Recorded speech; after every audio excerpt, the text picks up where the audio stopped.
왔소 왔소 싱싱한 생선 왔소 고등어도 왔소 갈치도 왔소 돈이 없어도 웃음은 얹어드리니 한 마리 두 마리 골라가소 얼씨구 좋다 장이 선다 눈물 닦고 장이 선다 오늘 한 번 쓰러져도 내일 다시 일어나소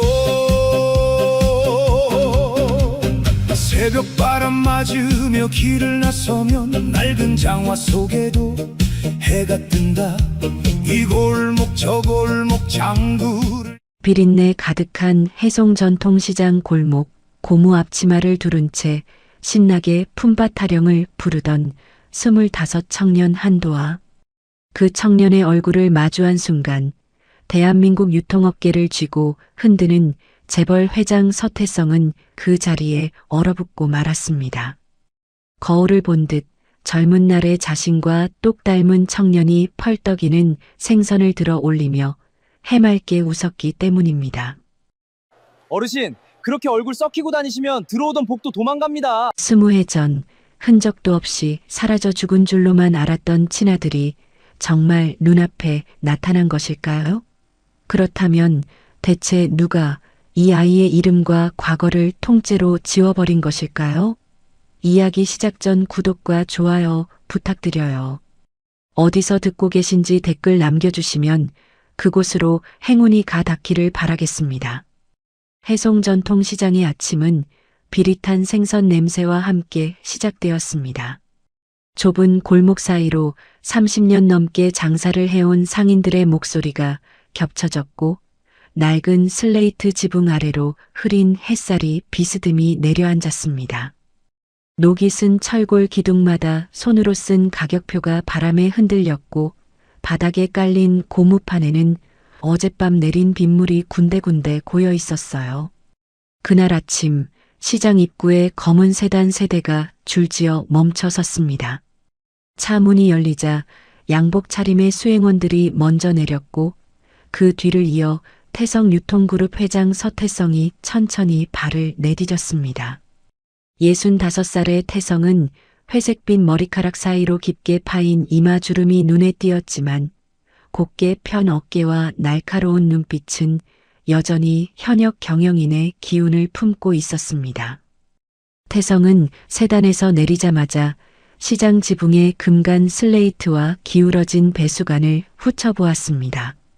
대형 복합 쇼핑몰 건설 예정지, 그것이 이 낡은 시장을 바라보는 태성의 시선이었거든요.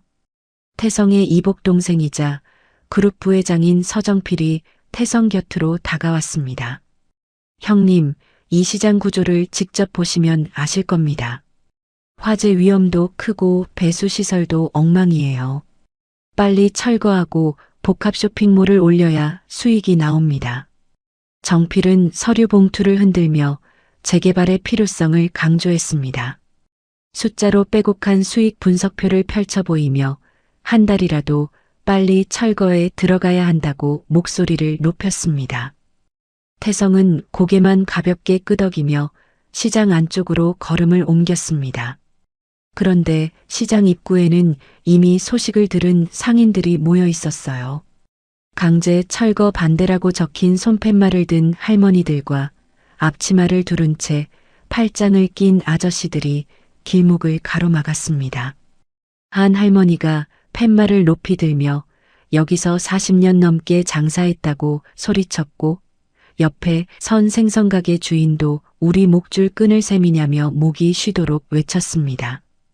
태성은 상인들의 항의를 외면하지 않았습니다. 발걸음을 멈추고 할머니들의 얼굴을 하나하나 바라보았습니다. 하지만 구조가 낡고 화재 위험이 크다는 보고서를 이미 검토한 터라 재개발이 불가피하다는 판단을 바꾸지는 않았어요. 시장 안쪽 골목을 지나 생선 좌판이 늘어선 구역에 이르렀을 때였습니다. 고무 앞치마를 두르고 생선을 손질하던 한 청년이 눈에 들어왔습니다. 25살의 한도하였습니다. 도하는 칼등으로 고등어 비늘을 긁어내면서도 입꼬리를 올리고 손님들에게 말을 걸었습니다. 손가락 사이로 비늘이 반짝이며 튀었고 찬물에 젖은 손끝이 벌겋게 물들어 있었지만 도하의 표정에는 힘든 기색이 전혀 없었습니다. 오전 시간이 지나자 손님 발길이 뜸해졌고 도하는 생선 상자 위에 올라서더니 장구를 꺼내 들었습니다. 둥, 덩, 둥덩. 장구채가 가죽면을 때리자 구성진 품바 타령이 시장 골목을 타고 퍼졌습니다. 어머니 한 마리 더 얹어드릴게. 아버지 웃음값은 받지 않소. 힘든 세상 어깨 한 번 들썩이면 고였던 팔자도 풀리지 않소. 도하의 목소리는 맑으면서도 굵은 울림을 품고 있었고 장단에 맞춰 어깨를 들썩이는 모습이 꼭 전문 소리꾼 같았어요. 생선 비린내 가득한 좌판 위에서 장구를 두드리는 25살 청년의 모습은 어울리지 않으면서도 묘하게 눈길을 끌었습니다. 아이고, 여기 고등어 좀 보세요. 오늘 이 고등어 그냥 지나치시면 밤마다 꿈에 나옵니다. 꿈에서 고등어가 왜 안 사갔냐고 따진다니까요. 도하가 번들거리는 고등어를 번쩍 들어 올리며 익살스럽게 외치자 할머니들이 웃음을 터뜨렸습니다. 골목 저쪽에서 장을 보던 아주머니 2명도 소리를 듣고 좌판 앞으로 걸어왔습니다. 도하의 능청스러운 입담에 넘어간 손님들은 1마리, 2마리씩 고등어와 갈치를 봉지에 담아갔습니다. 태성은 시끄러운 공연에 별다른 관심을 보이지 않았습니다. 수행원들과 함께 다음 점포로 이동하려 발걸음을 옮기던 순간 도하가 고등어를 산 할머니에게 1마리를 더 얹어주며 고개를 들었습니다. 할머니가 이걸 어떡하냐며 손사래를 치자 도하는 괜찮다며 환하게 웃어 보였습니다. 바로 그 웃는 얼굴이 태성의 시야에 정면으로 들어왔어요. 태성의 발이 멈췄습니다. 세상에서 가장 잘 아는 얼굴이었습니다. 25살 무렵의 자신을 거울에 비추면 바로 저런 눈매였거든요. 오똑한 콧날, 각진 턱선, 하나하나 겹쳐졌습니다. 태성은 숨을 삼키며 그 자리에 굳어버렸습니다. 손끝이 차갑게 식었고 심장이 갈비뼈를 두드리듯 세차게 뛰었습니다. 시장의 소음이 한순간 멀어지고 귀 안쪽에서 윙하는 소리만 울렸습니다. 수행비서 김도윤이 태성의 팔꿈치를 가볍게 건드렸습니다. 회장님, 다음 점포 대표를 만나셔야 합니다. 이동하시겠습니까? 태성은 대답하지 못했습니다. 입술만 달싹였을 뿐 시선은 도하의 얼굴에서 떨어지지 않았습니다. 도하는 한참을 째려보는 양복 차림의 노인이 불편해졌는지 생선을 손에 든 채 한 발짝 다가왔어요. 회장님, 구경만 하시면 안 되죠. 생선 구경값도 받아야 저희가 먹고 삽니다. 도하가 능글맞게 웃자 수행원 1명이 재빨리 도하의 앞을 막아섰습니다. 무례하게 굴지 마라. 누구한테 그런 식으로 말하는 거야. 수행원의 목소리가 날카로웠지만 태성이 손을 들어 제지했습니다. 손바닥을 펼친 채 아무 말도 하지 않았고 수행원은 당황한 얼굴로 한 걸음 물러섰습니다. 도하가 가까이 다가오는 모습을 바라보는 태성의 눈가가 젖어들었습니다. 20년 전의 기억이 파도처럼 밀려왔습니다. 한여름 축제장에 울려 퍼지던 풍물 소리, 솜사탕을 들고 아빠 손을 꼭 잡았던 5살짜리 아들, 잠깐 손을 놓은 사이 인파 속으로 사라져버린 작은 등. 태성은 아들의 이름을 목이 터져라 불렀습니다. 축제장 구석구석을 뒤졌고 경찰에 신고하고 전국에 전단지를 뿌렸습니다. 하지만 아이는 끝내 돌아오지 않았습니다. 그 아이의 이름이 서도하였습니다. 태성은 눈앞의 청년이 그 아이가 아닐 거라고 스스로를 다독였습니다. 20년 동안 수백 명의 얼굴에서 아들의 그림자를 찾으려 했고 그때마다 실망만 안고 돌아왔으니까요. 닮았다고 느낀 청년을 추적해서 확인했지만 번번이 다른 사람이었습니다. 아내까지 상심 끝에 세상을 떠났고 태성은 아들을 찾겠다는 희망과 다시 무너질지 모른다는 두려움 사이에서 매번 흔들렸습니다. 하지만 이번만큼은 다리에 힘이 풀렸습니다. 닮은 정도가 아니었습니다. 판박이었거든요. 도아는 태성의 젖은 눈가를 보고 살짝 당황한 듯 입꼬리를 내렸습니다. 방금까지 능청스럽게 농담을 던지던 표정이 사라지고 어색한 침묵이 두 사람 사이를 감쌌습니다. 도아는 먼저 시선을 거두었습니다. 아무 일도 없었다는 듯 좌판으로 돌아가 고등어를 집어들었지만 걸음이 평소보다 빨랐습니다. 태성은 그 뒷모습을 보며 주먹을 꽉 쥐었습니다. 심장이 벌렁거렸고 뒤통수가 뜨거워졌습니다. 옆에 선 도윤이 걱정스러운 얼굴로 태성을 올려다보았습니다. 회장님, 안색이 좋지 않으십니다. 차로 돌아가시겠습니까? 태성은 천천히 고개를 저었습니다.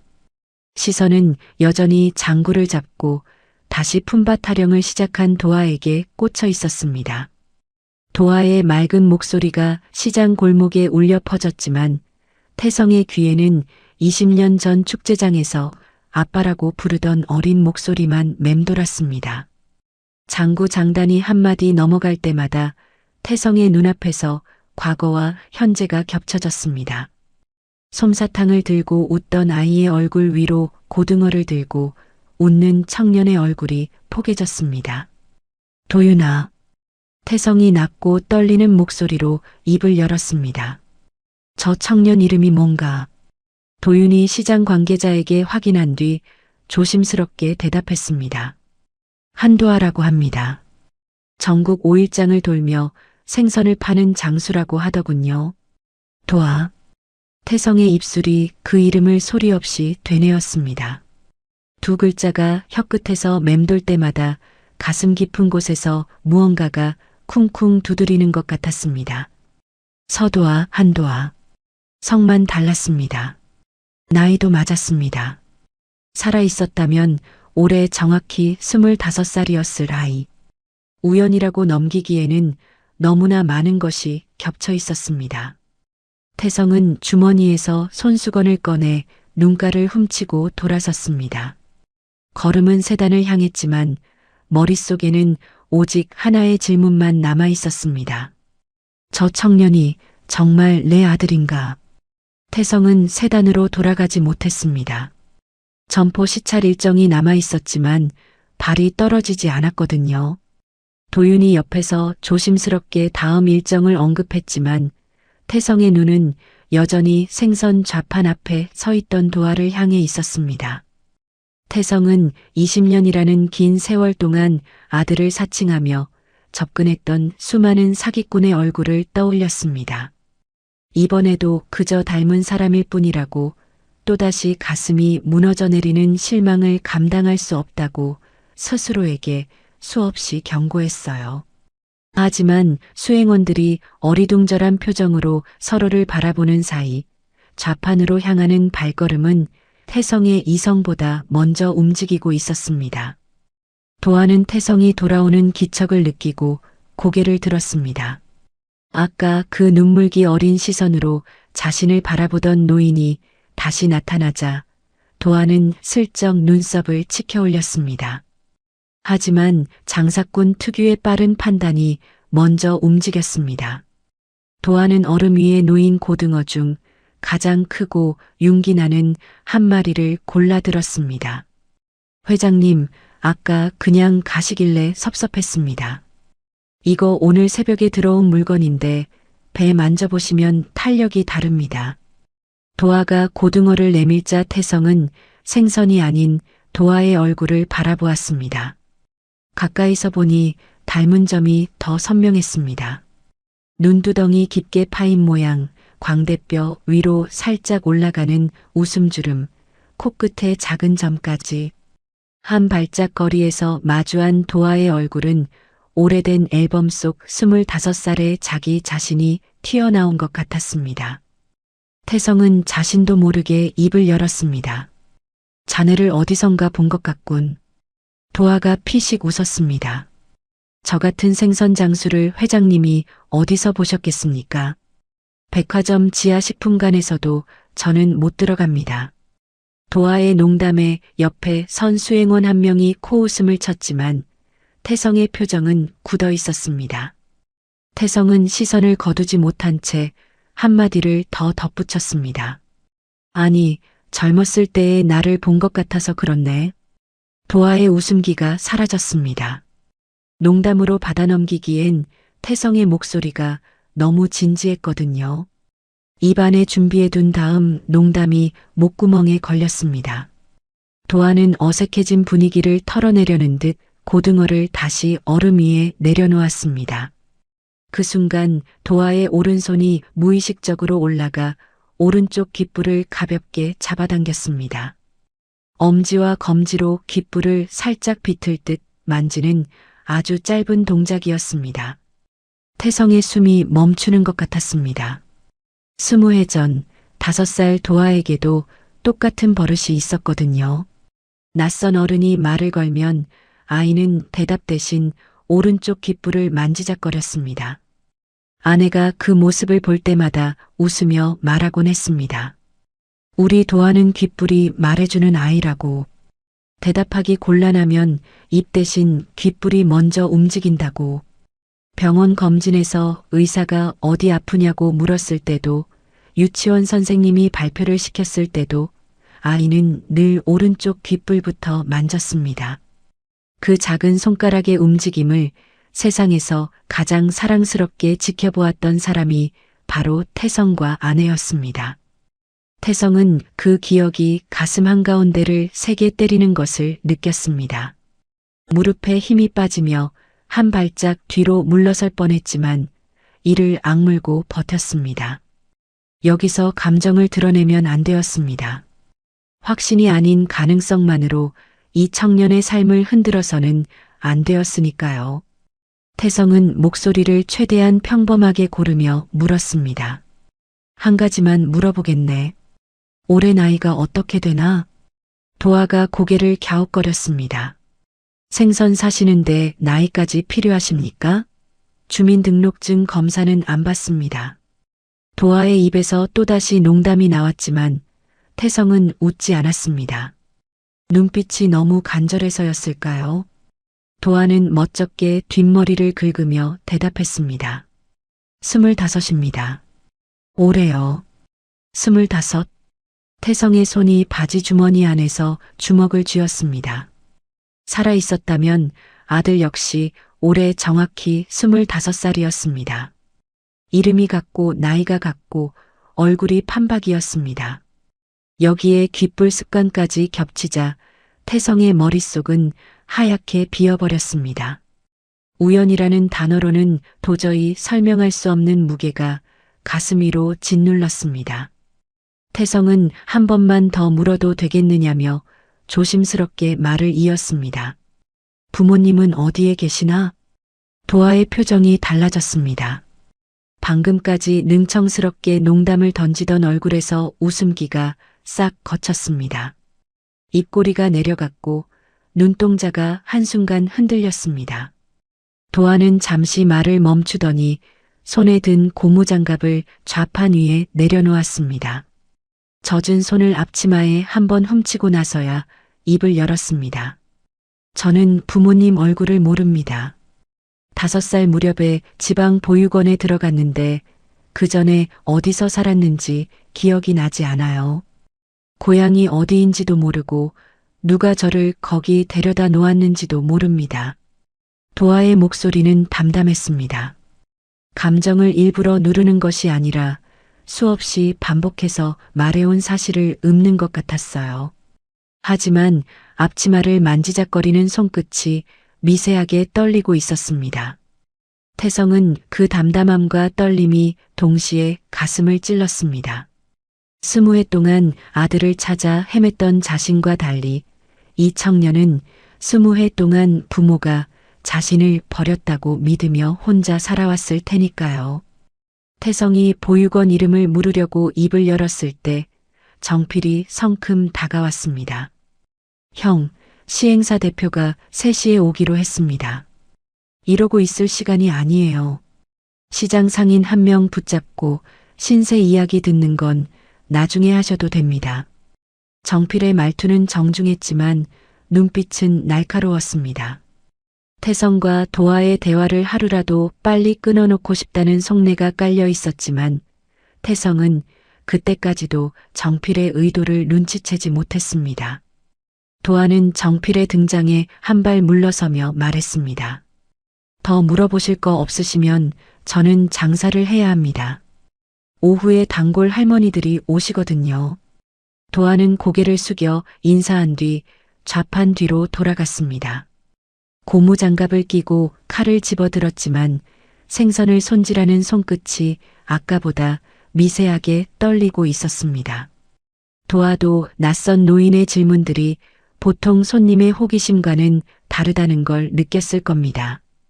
하지만 도아는 그 불편함을 털어내듯 다시 장구를 잡았습니다. 상자 위에 올라가 장구채를 휘두르며 품바 타령을 이어갔고 시장 골목에 다시 구성진 가락이 울려 퍼졌습니다. 태성은 정필의 재촉에 몸을 돌렸지만 머릿속에는 도아의 품바 가락도 정필의 목소리도 들어오지 않았습니다.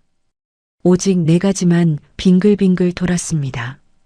자신의 젊은 날과 판박이인 얼굴, 5살에 보육원에 들어갔다는 말, 올해 정확히 25이라는 나이, 그리고 긴장하면 오른쪽 귓불을 만지는 습관. 하나하나는 우연일 수 있었습니다. 하지만 4가지가 동시에 겹치자 우연이라는 말이 입에서 나오지 않았어요. 세단 뒷좌석에 올라탄 태성은 한참 동안 입을 열지 않았습니다. 정필이 재개발 일정에 대해 말을 꺼냈지만 태성의 귀에는 아무것도 들리지 않았습니다. 창밖으로 멀어지는 시장 입구를 바라보다 태성이 낮은 목소리로 도윤에게 말했습니다. 오늘 남은 일정 전부 취소해라. 도윤이 놀라서 되물었지만 태성은 시선을 창밖에 둔 채 덧붙였습니다. 한도아라는 청년, 어디 보육원 출신인지, 어떻게 살아왔는지 조용히 알아봐라. 소문나지 않게, 도아 본인이 눈치채지 않게. 확인되기 전까지는 나 말고 아무도 몰라야 한다. 도윤은 태성의 손끝이 떨리고 있다는 것을 보았습니다. 20년 가까이 태성을 모셔왔지만 이렇게 흔들리는 모습은 처음이었습니다. 도윤은 질문 대신 고개를 깊이 숙이며 대답했습니다. 알겠습니다. 바로 진행하겠습니다.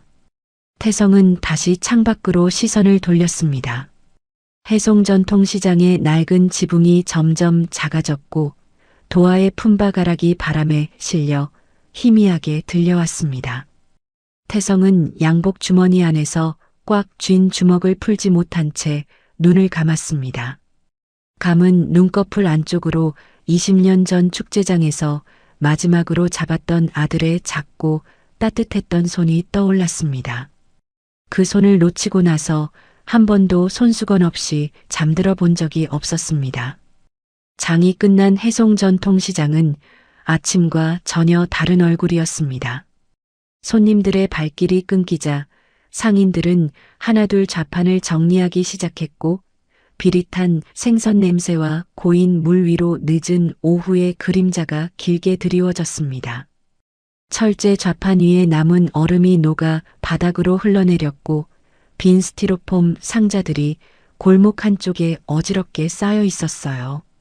도아는 보육원에서 함께 자란 형 최만복과 나란히 서서 팔리지 않은 생선을 얼음 상자로 옮기고 있었습니다. 33살의 만복은 도아보다 8살이 많았지만 둘 사이에 경험은 없었습니다.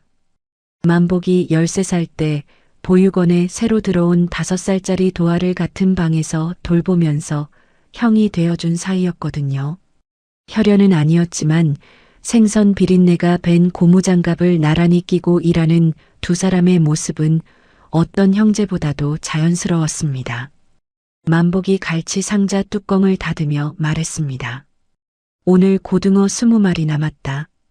내일 5일장에서 떠리로 넘기자. 도아가 고개를 끄덕이려는 순간 좌판 뒤쪽에서 철컹하는 소리와 함께 신음이 들려왔습니다. 돌아보니 19살 이민수가 생선 상자를 들다 말고 옆구리를 움켜쥔 채 바닥에 주저앉아 있었거든요. 민수의 얼굴은 종이장처럼 하얗게 질려 있었고 이마에는 식은 땀이 송골송골 맺혀 있었습니다. 입술이 파르르 떨렸고 손가락 끝이 상자 모서리를 잡은 채 힘없이 미끄러졌습니다. 도아는 주변을 재빨리 둘러보았습니다. 아직 짐을 정리하는 상인 몇 명이 남아 있었고 민수가 쓰러진 모습을 보면 걱정할 게 뻔했습니다. 도아는 민수의 팔을 자기 어깨에 걸치고 시장 안쪽 창고로 부축해 들어갔습니다. 민수의 체중이 거의 실리지 않을 만큼 가벼웠고 도아는 그 가벼움이 두려웠습니다. 민수가 괜찮다며 힘겹게 일어서려 했지만 도아는 등을 가볍게 두드리며 천천히 걸으라고 말했습니다. 창고 안낡은 접이식 의자에 민수를 앉히자 만복이 뒤따라 들어왔습니다. 만복의 얼굴에는 걱정이 가득했습니다. 민수야, 안색이 며칠 전보다 더 안 좋아졌다. 병원에 다시 가야 해. 만복의 목소리는 단호했지만 민수를 바라보는 눈에는 안타까움이 묻어났습니다. 도아는 허리춤에 차고 다니는 낡은 진료 수첩을 꺼내 펼쳤습니다. 모서리가 닳고 표지가 벗겨진 수첩에는 민수의 투석 일정과 수술 권고, 날짜가 도아의 깨알 같은 글씨로 빼곡히 적혀 있었습니다. 투석 날짜에는 빨간 펜으로 동그라미가 쳐져 있었고 수술 권고, 날짜 옆에는 반드시라는 글자가 2줄로 밑줄 그어져 있었어요. 도아는 날짜를 손가락으로 짚으며 입술을 깨물었습니다. 다음 투석까지 사흘밖에 남지 않았고 수술 권고, 기한도 한 달 앞으로 다가와 있었습니다. 민수가 고개를 숙인 채 낮은 목소리로 말했습니다. 형, 병원 가면 또 며칠 장사를 못 쉬잖아. 지금 장사를 쉬면 수술비 모으는 건 더 늦어져. 나는 괜찮으니까 다음 주까지만 참을게. 도아는 수첩을 접어 주머니에 넣으며 민수의 어깨를 잡았습니다. 형의 손이 민수의 마른 어깨뼈 위에 닿자 민수는 고개를 더 숙였습니다. 돈은 나랑 만복이 형이 벌면 된다. 내가 쓰러지면 돈이 무슨 소용이야. 내일 아침 첫 차로 병원에 간다. 알았지? 도아의 말투는 부드러웠지만 눈빛은 양보하지 않았습니다. 민수는 더 반박하지 못하고 고개를 끄덕였습니다. 눈시울이 붉어졌지만 울음을 삼켰습니다. 만복이 도아의 옆에 서서 작은 목소리로 속삭였습니다. 도아야, 솔직히 말해서 전국 5일장을 다 돌아도 수술비가 쉽게 안 모인다. 한 달 안에 3천만 원 가까이 만들어야 하는데 생선 팔아서는 어림도 없어. 도아는 만복의 눈을 바라보며 대수롭지 않다는 듯 대답했습니다. 그러면 장터마다 품바를 2번씩 하면 되지. 잠을 좀 줄이면 공연 시간을 늘릴 수 있어. 새벽에 1번, 낮에 1번 하면 손님이 2배로 몰리니까. 만복은 도아의 눈 아래 내려앉은 그늘을 보았습니다. 이미 새벽 4시에 일어나 수산시장에서 생선을 떼어오고 하루 종일 좌판에 서서 장구를 치다가 밤 10시가 넘어서야 눕는 생활을 몇 달째 이어오고 있었거든요. 도아의 광대뼈가 예전보다 도드라져 보였고 손등의 핏줄이 울퉁불퉁 솟아 있었습니다. 만복은 더 이상 말을 잇지 못했습니다. 도아가 잠을 줄이겠다는 말을 가볍게 꺼냈지만 그 뒤에 숨은 무게를 만복은 알고 있었으니까요. 세 사람이 함께 사는 공간은 시장 창고 한편을 칸막이로 나눈 좁은 곳이었습니다. 방이라고 부르기에도 민망한 크기였어요. 벽에는 습기로 곰팡이가 피어 있었고 천장 틈으로 바람이 새어 들어왔습니다. 바닥에 깐 합판 위로 시장의 생선 냄새가 스며들었고 형광등 하나가 칸막이 전체를 겨우 밝혔습니다. 유일한 침대는 민수의 것이었습니다. 도안은 빈 생선 상자 2개를 나란히 놓고 그 위에 낡은 이불을 깔아 잠자리를 만들었고 만복은 접이식간이 침대를 펴서 그 옆에 누웠습니다. 도안은 그날 번 돈을 세기 시작했습니다. 기름때 묻은 지폐를 한 장씩 펴서 세고 차량 기름값과 내일 수산시장에서 쓸 최소한의 떼어오기 비용만 빼놓았습니다. 자신의 식비는 넣지 않았어요. 국밥집 순덕 할머니가 챙겨주는 밥 한 그릇으로 하루를 버틸 작정이었습니다. 나머지는 전부 작은 봉투에 넣어 민수 수술비라고 적힌 통장 사이에 꽂아두었습니다. 봉투가 조금씩 두꺼워지고 있었지만 수술비에는 아직 한참 모자랐습니다. 민수가 이불 위에서 몸을 일으키더니 도아의 발을 가리켰습니다. 형, 장화 밑바닥 찢어진 거 알아? 물 들어오잖아. 제발 새 장화 하나만 사. 도아는 민수의 말에 대답 대신 장화를 벗어 바닥에 뒤집었습니다. 앞코 부분에 동전만 한 구멍이 나 있었어요. 도아는 서랍에서 방수 테이프를 꺼내 구멍 위에 2겹으로 붙였습니다. 됐다. 이러면 석 달은 더 신는다. 민수가 울먹이는 표정으로 형을 바라보았지만 도아는 웃으며 민수의 이불을 턱까지 끌어올려 주었습니다. 그 웃음이 민수에게 미안함보다 더 큰 짐이 된다는 걸 도아는 알지 못했습니다. 이튿날 장이 끝난 뒤 도아는 팔리지 않은 고등어 5마리를 비닐봉지에 담아 시장 골목 안쪽 박순덕의 국밥집으로 향했습니다. 70살의 순덕은 이 시장에서 가장 오래된 상인이자 도아를 친손자처럼 아끼는 사람이었습니다. 할머니, 오늘 남은 고등어입니다. 혼자 사시는 어르신들한테 한 마리씩 나눠주세요. 순덕은 도아가 내미는 봉지를 받으며 혀를 찼습니다. 이 녀석아, 너도 못 먹고 다니면서 매번 이러면 어떡해. 너부터 챙겨 먹어야지. 도아는 괜찮다며 손을 내저었습니다. 돌아서는 도아의 뒷모습을 순덕은 오래도록 바라보았습니다.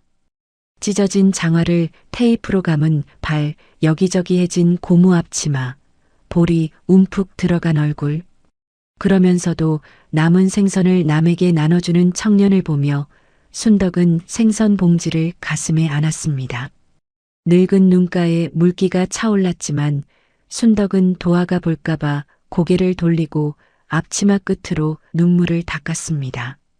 시장 입구에 세워진 검은 세단 안에서 태성이 이 모든 광경을 지켜보고 있었습니다. 도윤이 운전석에서 조용히 말했습니다. 보시다시피 재개발 보상금이나 돈을 노리는 사람은 아닌 것 같습니다. 태성은 고개를 끄덕이며 한참을 말하지 않았습니다. 차 창문 너머로 멀어지는 도아의 뒷모습을 바라보다 입을 열었습니다. 조사를 서둘러라. 저 아이가 내 아들이든 아니든 저렇게 살고 있는 걸 더 두고 볼 수는 없다. 태성의 목소리는 낮았지만 떨림이 섞여 있었습니다. 도윤은 백미러로 태성의 얼굴을 보았습니다. 20년 동안 아들을 잃은 죄책감을 안고 살아온 노인의 눈에서 무언가 달라지고 있었습니다. 체념이 거치고 간절함이 차오르는 눈빛이었습니다. 태성은 시장에서 돌아온 그날 밤 호텔 회의실에 도윤을 불렀습니다. 넓은 회의 테이블 위에는 아무 서류도 놓여 있지 않았고 커튼이 닫힌 창 너머로 도시의 불빛만 희미하게 새어 들어왔습니다. 태성은 의자에 앉지 않은 채 창가에 서서 한참을 바라보다 입을 열었습니다. 도아의 보육원 입소 경위와 출생 기록을 확인해라. 어느 보육원 출신인지 언제 들어갔는지, 입소 전 기록이 남아있는지 하나도 빠짐없이. 도윤은 수첩을 꺼내며 조심스럽게 제안했습니다. 회장님, 도화가 사용한 컵이나 머리카락을 확보하면 친자 검사를 빠르게 진행할 수 있겠습니다. 결과가 나오면 보육원 기록 확인보다 훨씬 확실하겠습니다. 태성이 고개를 돌렸습니다. 눈빛이 단호했어요. 그건 안 된다. 도화의 허락 없이 유전자를 채취하는 건 사람에 대한 예의가 아니야. 도윤은 입을 다물었습니다. 태성은 창문에 비친 자신의 얼굴을 바라보며 말을 이었습니다. 얼굴이 닮고 습관이 비슷하다고 해서 확정 짓기엔 이르다. 내가 섣불리 나서서 도화의 삶을 뒤흔들었다가 만약 아들이 아니면 어떡하겠나? 부모 얼굴도 모르고 보육원에서 자란 청년에게 또 하나의 상처만 남기게 된다. 태성의 목소리에는 20년간 아들을 찾으며 겪었던 수많은 실패의 무게가 실려 있었습니다. 닮은 얼굴을 쫓아가 확인할 때마다 다른 사람이라는 결과를 받아들여야 했고 그때마다 가슴이 무너져 내렸거든요. 태성은 자신의 간절함이 도화에게 폭력이 되어서는 안 된다는 걸 누구보다 잘 알고 있었습니다. 태성은 도윤에게 또 한 가지를 당부했습니다. 아들을 찾았다는 소문이 퍼지면 언론이 먼저 달려들 거다. 그룹 임원들도 친척들도 몰려올 게 뻔해. 도화가 감당할 수 없는 상황이 벌어지기 전에 조사 결과가 나올 때까지 철저히 비밀로 해라. 도윤이 고개를 끄덕이다 한 가지를 물었습니다. 정필 부회장님께도 보고하지 않아야 합니까? 태성은 잠시 망설였습니다. 입술을 달싹이다 창밖으로 시선을 돌렸고 몇 초간의 침묵이 회의실을 채웠습니다. 태성은 천천히 대답했습니다. 정필이도 지난 20년 동안 나와 함께 도화를 찾았다. 형수님이 돌아가셨을 때도 빈소에 마지막까지 남았던 사람이야. 괜한 기대를 품게 했다가 또 실망하게 만들고 싶지 않다. 태성의 눈앞에 오래전 장면이 떠올랐습니다. 아들을 잃고 쓰러져 병원에 실려갔을 때 젊은 정필이 밤새 병상 곁을 지켰습니다. 태성이 회사를 포기하겠다고 했을 때도 정필은 대신 현장을 뛰어다니며 그룹을 살려냈습니다. 아내가 세상을 떠난 장례식에서도 정필은 조문객들이 모두 돌아간 빈소에 마지막까지 앉아 있었습니다. 그때 정필이 했던 말이 아직도 태성의 귀에 남아 있었어요. 형에게는 내가 남아 있지 않습니까? 그 한마디가 태성을 다시 일으켜 세웠습니다. 태성은 그 기억을 떠올리며 말했습니다. 확실한 단서가 나오면 내가 직접 정필에게 말하겠다. 그때까지 조사 인원은 외부 사람들로만 구성해라. 그룹 비서실과 조사팀을 거치지 마. 도윤은 고개를 숙이며 알겠다고 대답했습니다. 비서실을 통하지 않고 혼자 움직여야 한다는 뜻이었고 그만큼 이 일이 태성에게 중요하다는 의미였습니다. 도윤은 곧바로 외부 기록 전문가와 접촉했습니다. 오래된 보육원 기록과 아동 입소 이력을 추적하는데 경험이 많은 사람이었습니다. 열흘 뒤 도윤은 도화가 성장한 지방의 새봄 보육원을 찾아냈습니다. 보육원은 도시 외곽의 오래된 건물에 자리 잡고 있었습니다. 페인트가 벗겨진 외벽과 녹슨 철문이 세월의 무게를 말해주었어요. 보육원 창고에서 20회 전의 서류가 발견되었습니다. 먼지가 두껍게 쌓인 종이 상자 안에 신원불명 아동의 입소대장과 초기 상담일지가 남아 있었거든요. 입소대장에는 이렇게 적혀 있었습니다. 5살가량의 남자아이가 해당 지역 버스터미널 근처에서 발견되었다고. 아이는 울음을 그치지 않았고 근처 행인이 경찰에 신고한 뒤 보육원으로 인계되었다고. 초기 상담일지에는 더 구체적인 내용이 적혀 있었습니다. 아이는 성을 기억하지 못했지만 상담사가 이름을 물었을 때 도화라고 반복해서 대답했다는 기록이 남아 있었어요. 글씨를 쓸 줄 몰랐던 아이는 손가락으로 바닥에 동그라미를 그리며 자기 이름만 되풀이했습니다. 도윤은 입소 날짜를 확인하고 심장이 빠르게 뛰는 것을 느꼈습니다. 아이가 보육원에 들어온 날짜는 태성의 아들 서도아가 축제장에서 실종된 지 정확히 사흘 뒤였습니다. 사흘. 축제장에서 이 지방의 버스터미널까지 이동하기에 충분한 시간이었습니다. 하지만 기록을 더 파고들수록 이상한 점이 드러났습니다. 도윤이 당시 버스터미널 관할 경찰 기록을 확인했지만 신원불명 아동 발견 신고는 어디에도 남아있지 않았습니다. 보육원 입소대장에는 경찰 신고를 거쳐 인계되었다고 적혀 있었는데 정작 경찰에는 그런 기록이 없었던 겁니다. 이상한 점은 그뿐만이 아니었습니다. 공식 입소 서류에는 아이가 버스터미널 근처에서 발견되었다고 적혀 있었지만 같은 날 작성된 상담일지에는 시외버스 정류장 부근이라고 되어 있었어요. 버스터미널과 시외버스 정류장은 그 도시에서 반대편에 위치한 서로 다른 장소였습니다. 같은 아이, 같은 날의 기록인데 발견 장소가 달랐습니다. 도윤은 서류 하단의 담당자 서명도 비교해 보았습니다. 입소대장에 적힌 담당자의 서명이 같은 시기에 작성된 다른 아동의 서류에 남긴 필체와 일치하지 않았습니다. 같은 사람이 쓴 글씨라고 보기에는 회계 방향과 기울기가 눈에 띄게 달랐거든요. 도윤은 태성에게 보고했습니다. 회장님, 누군가 도아의 발견 장소와 신원을 의도적으로 지운 것으로 보입니다.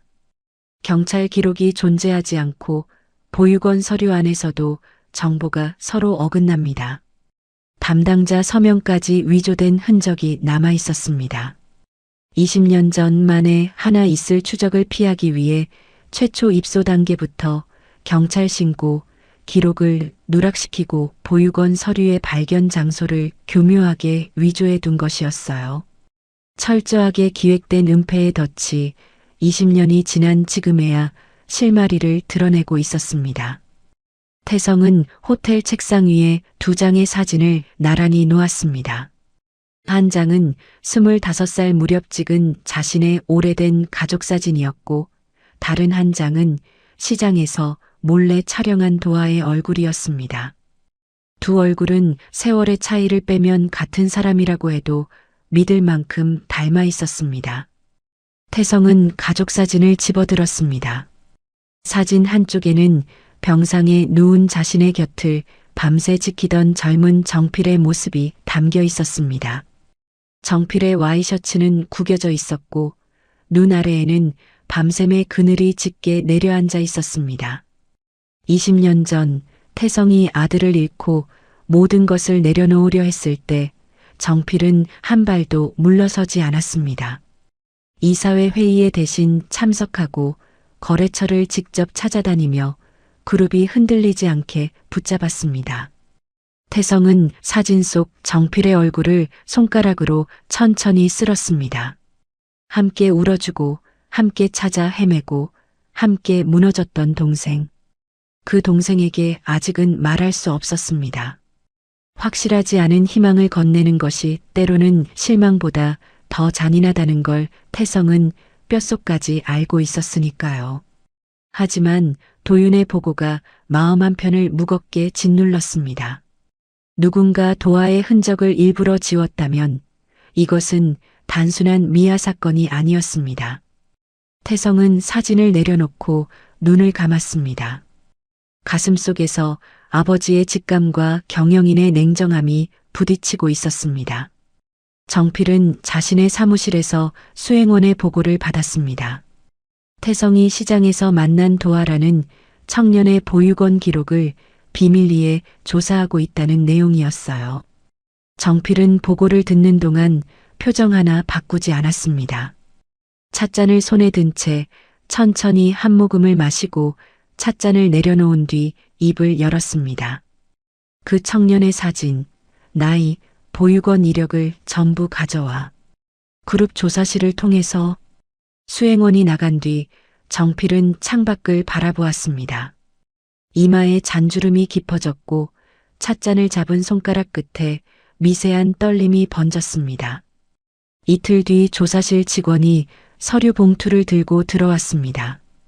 정필은 봉투에서 사진을 꺼내 들었어요. 사진 속에는 고무 앞치마를 두르고 장구를 든 채 웃고 있는 청년이 찍혀 있었습니다. 정필은 그 얼굴을 보는 순간 손에 들고 있던 찻잔을 떨어뜨렸습니다. 사기 찻잔이 대리석 바닥에 부딪혀 산산조각 났고 뜨거운 차가 구두 위로 튀었지만 정필은 아래를 내려다보지도 않았어요. 나가. 전부 나가. 정필의 목소리가 낮게 깔렸습니다. 수행원과 조사실 직원이 서둘러 밖으로 나갔고 정필은 회의실 문을 잠갔습니다. 깨진 찻잔 조각을 밟으며 책상 앞으로 돌아온 정필은 사진을 다시 집어들었습니다. 손끝이 떨렸습니다. 사진 속 도아의 얼굴은 젊은 시절의 태성과 판박이었고 그것은 곧 20년 전 정필이 직접 사라지게 만든 5살짜리 아이가 살아 돌아왔다는 뜻이었습니다. 정필은 사진을 바라보며 20년 전을 떠올렸습니다. 태성그룹 창립 기념 가족 행사가 열린 날이었습니다. 대연회장의 임원들과 가족들이 모인 자리에서 선대회장이 단상에 올랐습니다. 선대회장은 자신의 건강이 예전 같지 않다며 그룹의 미래에 대해 이야기하기 시작했습니다. 오늘 이 자리에서 공식적으로 밝히겠다. 태성유통그룹의 경영권과 지분을 장남 태성에게 넘기겠다. 연회장의 박수가 터졌습니다. 임원들은 고개를 끄덕였고 친척들은 당연하다는 표정을 지었습니다. 선대회장은 태성의 옆에 서 있던 5살짜리 도아의 머리를 쓰다듬으며 말을 이었습니다. 이 아이가 크면 태성의 뒤를 이어 이 회사를 맡게 될 거다. 우리 집안의 미래야. 정필은 그 말을 들으며 박수를 쳤습니다. 입꼬리는 올라가 있었지만 눈은 웃지 않았어요. 정필이 밤낮 없이 키운 사업, 정필이 직접 뛰어다니며 만든 거래처, 정필이 위기마다 수습한 현장. 그 모든 것이 적통 장남인 태성과 어린 조카에게 그대로 넘어간다는 선언이었습니다. 행사가 끝난 뒤 정필은 선대회장을 찾아갔습니다.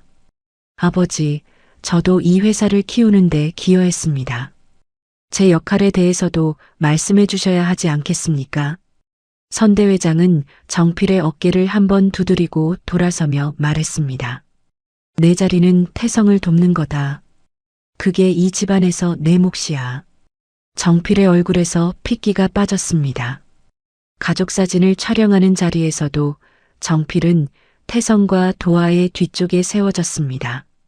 카메라 셔터가 눌릴 때 정필은 자신이 끝까지 이 집안의 그림자일 뿐이라는 사실을 받아들여야 했습니다. 촬영이 끝나고 사람들이 흩어진 뒤에도 정필은 한참 동안 빈 연회장에 서 있었어요. 그날 밤 정필은 어린 도아가 다음 주 지역 축제장에 간다는 일정을 확인했습니다. 그리고 자신의 운전기사를 따로 불렀습니다. 사무실 문을 닫고 커튼을 내린 뒤 아무도 모르게 한 가지 지시를 내렸습니다. 그것이 20해 전의 일이었습니다. 정필은 사진을 서랍 깊숙이 감추고 조사실 직원을 다시 불렀습니다. 도아의 보육원 기록, 내가 확인하기 전에 다른 사람에게 넘기지 마. 자료는 전부 나한테 먼저 가져와. 직원이 머뭇거리며 대답했습니다. 부회장님, 일부 기록은 이미 김도윤 비서에게 전달되었습니다. 정필의 눈이 가늘어졌습니다. 턱 근육이 단단하게 굳었고 책상 위에 볼펜을 손가락으로 세게 눌렀습니다. 남은 자료는 전부 삭제해. 원본까지. 직원의 얼굴이 하얗게 질렸지만 정필의 눈빛 앞에서 거절할 수 없었습니다. 정필은 그 직원을 다음 날 바로 지방사업소로 발령냈습니다. 정필은 곧바로 재개발 시행사 대표를 사무실로 불렀습니다. 시장 철거 2달 뒤로 잡혀 있는 거 알고 있지? 일주일 안에 시작해. 시행사 대표가 난색을 보였습니다. 부회장님, 상인 보상 협의가 끝나지 않았고 행정 절차도 남아 있습니다. 일주일은 물리적으로 불가능합니다. 정필은 테이블 위에 손바닥을 내려쳤습니다. 지시를 따르지 않으면 다음 사업권은 없다고 생각해. 금융 지원도 끊겠어. 시행사 대표는 고개를 숙였습니다. 정필의 위협은 빈말이 아니라는 걸 업계의 모든 사람이 알고 있었거든요. 정필은 철거 대상 구역을 직접 지정했습니다. 1차 철거 구역에 도화의 생선 좌판과 숙소 창고가 포함되었습니다. 도화의 창고와 인접한 상가 전체가 1차 구역으로 묶이면서 박순덕의 국밥집도 함께 폐쇄 대상에 올랐습니다. 정필 측 안전진단업체는 멀쩡한 시장 건물에 붕괴 위험 판정을 내렸습니다. 전문가의 양심이 아니라 정필의 지갑이 판정서를 썼습니다. 시장 곳곳에 사전 협의 없이 긴급 폐쇄와 퇴거를 알리는 붉은 안내문이 붙었습니다. 상인들은 아침에 좌판을 열러 나왔다가 자기 가게 셔터에 붙은 안내문을 보고 경악했어요. 도화에게는 별도의 통지서가 날아왔습니다. 사업자 등록 주소가 불명확하다는 이유로 불법 점유 통지서였습니다. 정필 측 직원들은 여기서 멈추지 않았습니다. 도화가 외지인들을 끌어들여 시장 상권을 어지럽혔다는 허위 진술서를 만들어 상인 몇 명에게 서명을 받으려 했습니다.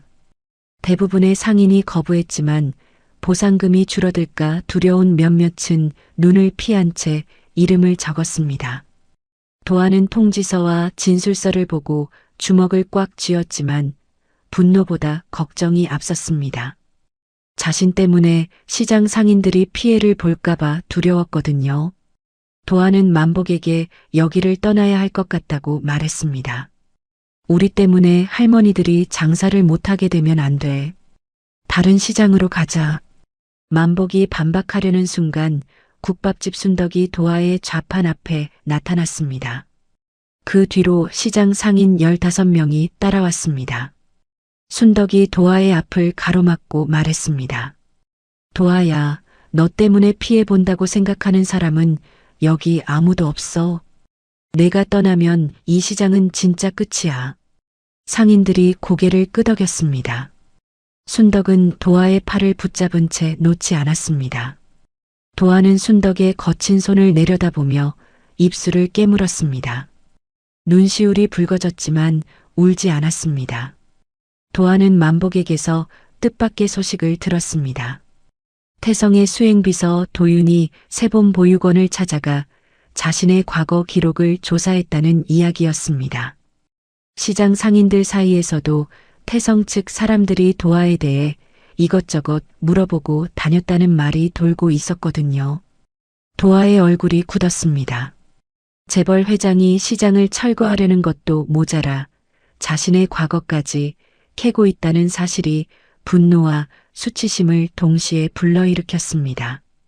도화는 태성이 재개발 협상에서 자신을 약점으로 이용하려는 거라고 판단했습니다. 보육원 출신이라는 사실, 사업자 등록이 불안정하다는 점, 그런 것들을 잡아서 시장 상인들의 저항을 무너뜨리려는 수법이라고 생각했어요. 도화는 좌판 뒤에서 전화기를 꺼내 태성에게 직접 전화를 걸었습니다. 서 회장님, 한 가지만 분명히 말씀드리겠습니다. 재개발 협상에 저를 이용하지 마십시오. 제 보육원 기록을 왜 조사하셨습니까? 태성은 전화기 너머로 도화의 차갑고 단단한 목소리를 들으며 가슴이 내려앉았습니다. 태성은 조심스럽게 말을 꺼냈습니다. 도화 씨, 오해가 있네. 나는 재개발 때문에 자네를 조사한 게 아니야. 20년 전에 내 아들을 잃었고 자네가 그 아이일 가능성이 있어서 확인하려 한 거다. 도화는 콧바람을 불었습니다. 회장님, 가난한 사람의 과거를 허락도 없이 뒤지면서 아들 찾기라니요. 저 같은 생선 장수가 재벌 회장의 아들이라는 말씀이십니까? 그런 이야기는 제발 저한테 하지 마십시오. 도아는 전화를 끊었습니다. 태성이 다시 전화를 걸었지만 도아는 받지 않았습니다. 전화기를 앞치마 주머니에 쑤셔 넣은 도아의 손이 떨리고 있었습니다. 분노만은 아니었어요. 태성의 목소리에 섞여 있던 간절함이 도아의 마음 한편을 건드렸지만 도아는 그 감정을 인정하고 싶지 않았습니다. 바로 그 무렵 시장에 긴급 사태가 벌어졌습니다. 정필은 시장 일부의 긴급 사용금지 판정을 조작했습니다.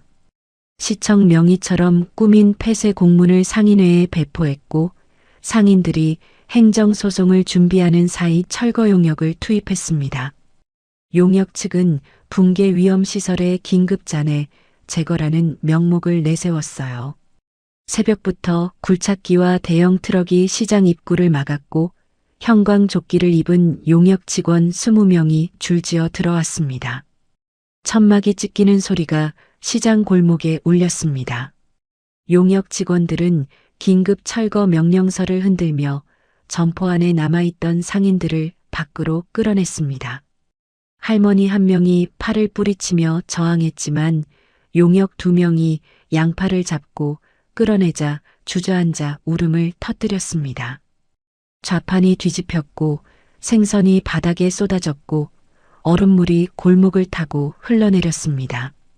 굴착기가 천천히 시장 안쪽으로 이동하기 시작했습니다. 방향은 도아의 숙소 창고였습니다. 도아는 굴착기 소리를 듣자마자 생선 상자가 아닌 민수의 약가방과 병원 서류부터 챙겼습니다. 투석 일정표, 수술 권고서, 처방전이 든 파일을 가슴에 꼭 끌어안았습니다. 용역 직원 한 명이 창고 앞에서 짐을 나르던 민수를 거칠게 밀쳤습니다. 민수의 마른 몸이 비틀거리며 뒤로 넘어지려 했습니다. 도아는 약가방을 한 팔로 안은 채 나머지 팔로 민수를 감싸며 몸을 날렸습니다. 두 사람이 함께 바닥에 쓰러졌고 도아의 이마가 깨진 좌판 모서리에 부딪혔습니다. 퍽 하는 둔탁한 소리와 함께 이마 위로 피가 흘러내렸지만 도아는 약가방을 놓지 않았어요. 민수가 형 괜찮냐고 소리쳤지만 도아는 민수의 머리를 자기 가슴 쪽으로 감싸 안으며 움직이지 말라고 했습니다. 그 충격에 도아의 허리춤에 끼워두었던 봉투가 미끄러져 나왔습니다. 민수의 수술비를 모아둔 봉투였습니다. 봉투가 진흙과 생선 핏물이 뒤섞인 바닥 위에 떨어지며 입구가 벌어졌고 지폐 다발이 흙탕물 위로 흩어졌습니다. 도아와 만복이 동시에 바닥에 엎드려 지폐를 주워 담기 시작했습니다. 진흙에 젖은 지폐가 손가락 사이로 미끄러졌고 한 장 한 장 집어 올릴 때마다 손끝에 생선피가 묻었습니다.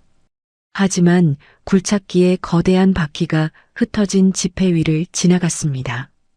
고무 타이어 밑에서 몇 장의 지폐가 진흙 속에 짓눌렸고 찢어진 조각이 바퀴 홈에 끼어 돌아갔습니다.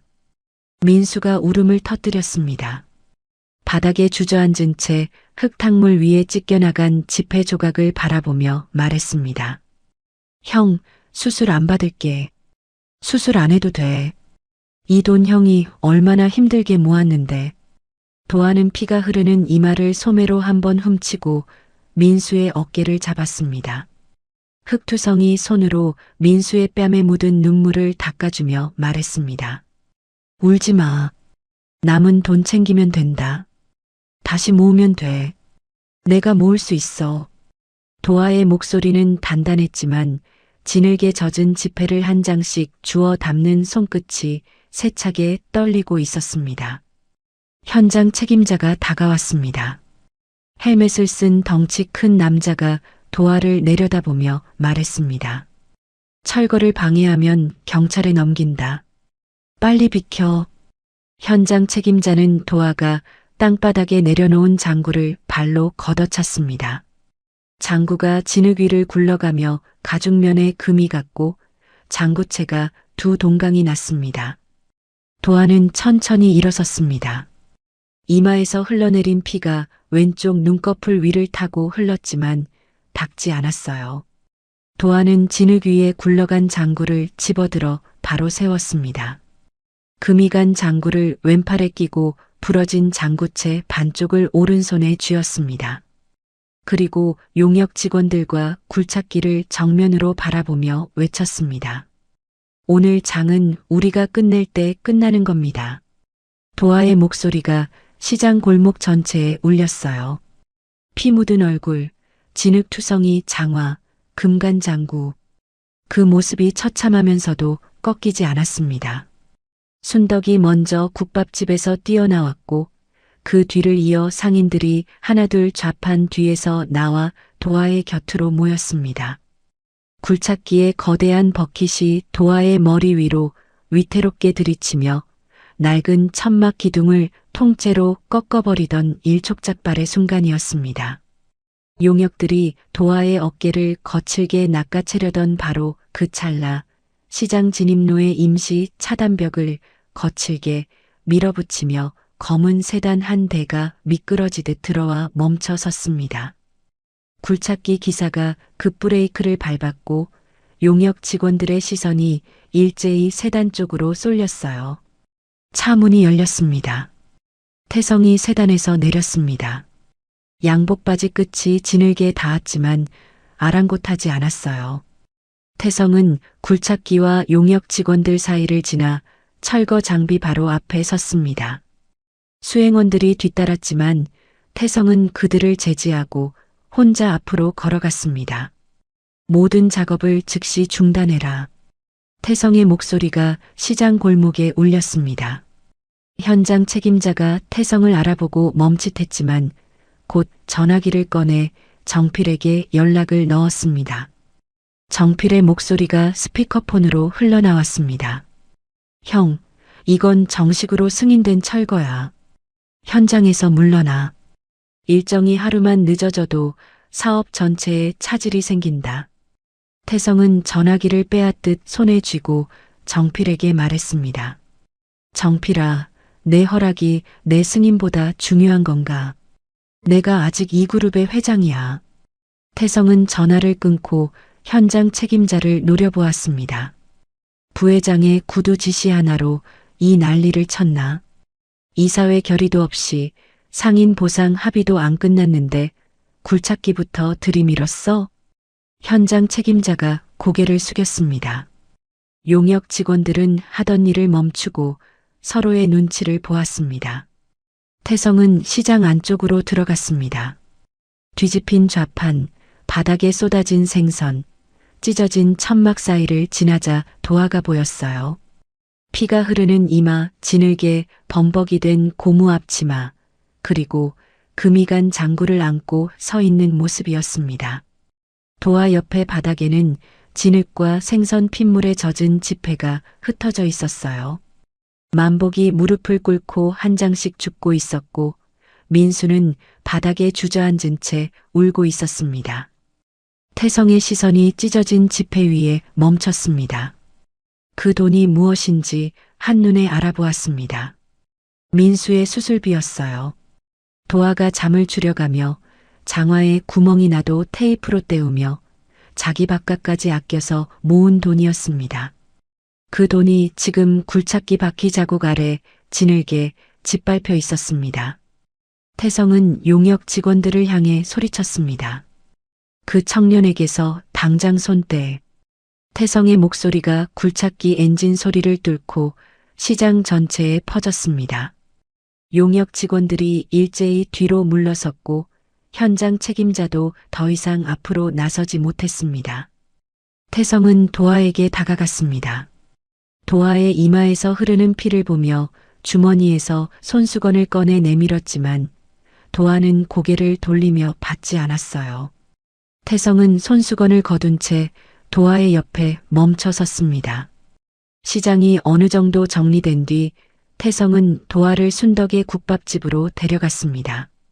순덕이 따뜻한 국밥을 내왔지만 도화는 숟가락을 들지 않았습니다. 이마에 피는 순덕이 가져다 준 수건으로 닦았지만 상처는 여전히 벌겋게 부어 있었어요. 태성은 맞은편에 앉아 한참을 망설이다 입을 열었습니다. 도화 씨, 내가 자네의 과거를 조사한 건 재개발 때문이 아니야. 도화는 대답하지 않았습니다. 국밥 그릇 위로 피어오르는 김만 바라보고 있었습니다. 태성은 떨리는 목소리를 억누르며 말을 이었습니다. 자네가 내 아들일 가능성이 있네. 20년 전 여름 지역 축제장에서 5살짜리 아들을 잃었어. 사라진 아이의 이름이 서도하였다. 도화의 숟가락을 잡은 손이 멈췄습니다. 하지만 고개를 들지 않았습니다. 태성은 하나씩 짚었습니다. 자네의 얼굴은 내 25살 적 사진과 판박이야. 나이도 정확히 맞고 이름도 같아. 보육원에 들어간 시점이 아들이 실종된 지 사흘 뒤였고 긴장하면 오른쪽 귓불을 만지는 습관까지 똑같았어. 도화가 천천히 고개를 들었습니다. 눈빛이 차가웠습니다. 그래서 어쩌시겠다는 겁니까? 정식 친자 검사를 하자는 말씀이십니까? 그렇네. 검사를 받아주었으면 좋겠다. 태성의 목소리는 간절했지만 도화의 표정은 더 단단하게 굳었습니다. 회장님, 시장을 없애려 했던 분이 갑자기 아버지라고 하시면 제가 믿겠습니까? 굴착기로 좌판을 밀어버리고 민수 수술비를 지늘게 묻어놓고 나서 아들이라니요. 태성은 말을 잃었습니다. 도화의 분노가 정당했기 때문이었습니다. 도화는 자리에서 일어서며 말을 이었습니다. 제가 힘들게 살 때 한 번도 나타나지 않은 분이 아버지일 리가 없어요. 보육원에서 겨울마다 얼어붙은 방에서 잤고 16살에 나와서 시장 바닥에서 잠들었어요. 그때 아버지는 어디 계셨습니까? 태성이 나지막이 대답했습니다. 나도 20년 동안 아들을 찾았다. 전국을 다니며 찾았어. 도화는 고개를 저었습니다. 그건 제가 확인할 방법이 없잖습니까? 회장님의 말씀만으로는 아무것도 증명되지 않아요.